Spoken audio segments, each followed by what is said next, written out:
Okay, so AKC Man 35 has discovered Verdon intersection in Oklahoma, Brighton and Pennsylvania Avenue.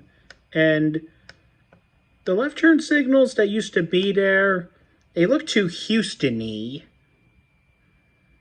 As you may know, Houston has the double red method for their left turn signals, which I've seen this method happen in other places, not just Houston.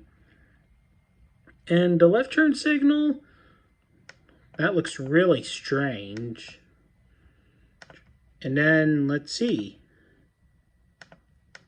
Then that light was replaced with the flashing yellow arrow and the yellow borders. You know, in my opinion, the flashing yellow arrows look a lot nicer. So, this new light here looks a lot nicer than the older one. So, I want to hear your opinion. Does the newer light look nicer, or you rather have the old one?